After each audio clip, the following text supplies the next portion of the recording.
ఇదేనా? లేదు, ఇది కాదు. దీని వెనక వైపు ఉంది కదా. వెనక. Come on, search.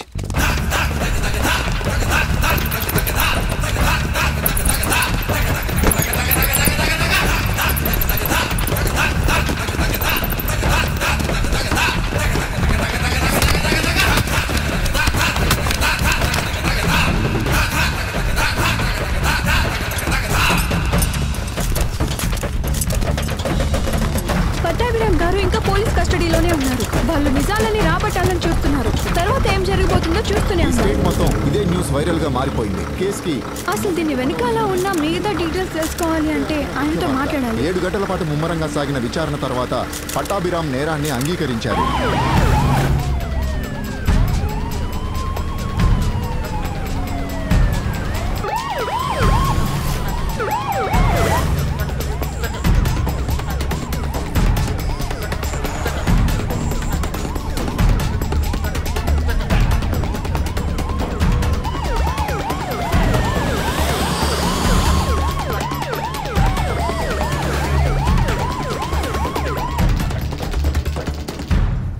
అటు చూడండి, ఇది మన ఫ్యాక్టరీ లాగుంది.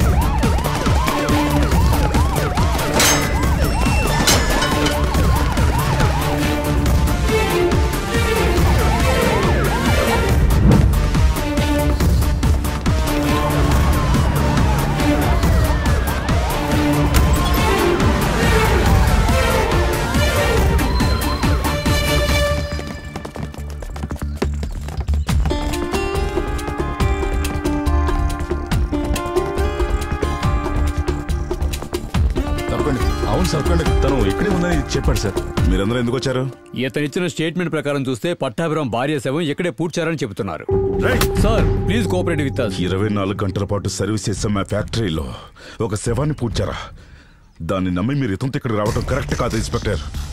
సార్, ఇప్పుడు ఇక్కడ జరుగుతున్న ప్రతి ఒక్క విషయం లైవ్ ఛానల్స్ లో టెలికాస్ట్ అవుతూ ఉన్నాయి. ఏం జరిగినా కూడా అది సీక్రెట్ కాదు, అందరికీ తెలిసిపోతుంది. So please cooperate.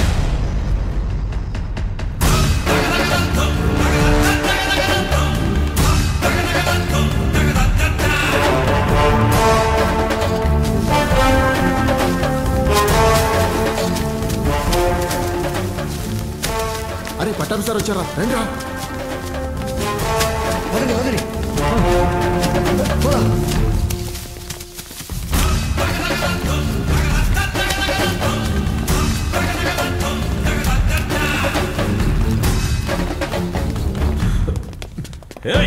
మీడియా త్వరగా త్వరగా రండి ప్లీజ్. అందరు రండి, అందరు రండి ప్లీజ్ ప్లీజ్ ప్లీజ్. ఇంతవరకు ఇక్కడికి ఏ ఆఫీసర్ గానీ ఏ మీడియా గానీ రానే లేదు. ఇదే కేఆర్కే సామ్రాజ్యం. ఏం చేస్తున్నాడు వీడు? మనం 3 పూటలా తినే సకల ఆహార పదార్థాలలో విషం కలుపుతున్న నరకం ఇది. నరకం. ఇది ఇప్పుడు మీ చేతుల్లో ఉంది. ఈ మొత్తాన్ని ప్రజలకు తెలిసేలా చేయండి ప్లీజ్ ప్లీజ్.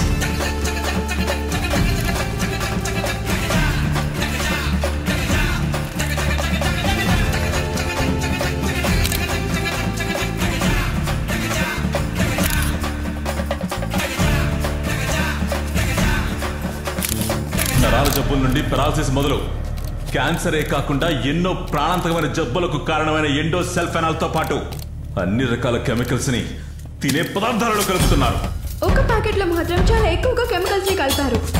అది ఏంటో మనకి ఇప్పుడు పూర్తిగా అర్థమైంది. కేఆర్కే బ్రాండ్ నేమ్ లో పాకెట్స్ అన్ని రెడీగా ఉన్నాయి. హలో కేఆర్కే, ఫస్ట్ డే నిన్ను కలిసినప్పటి నుంచి నేను నీ కస్టడీలో ఉన్నావని నువ్వు అనుకున్నావు. కానీ నువ్వు, నీ మనుషులు, నీ ఫ్యాక్టరీలు అన్నీ నా కస్టడీలో ఉన్నాయన్న సంగతి నీకు ఇప్పటి వరకు తెలియదు.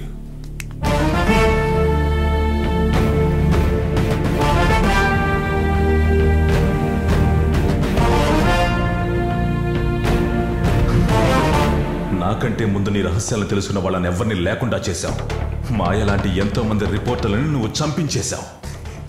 నేను నీ దారికి అడ్డొస్తున్నానని నన్ను తొలగించుకోవడానికి నన్ను ఒక హంతకుళ్ళ మార్చాలనుకున్నావు.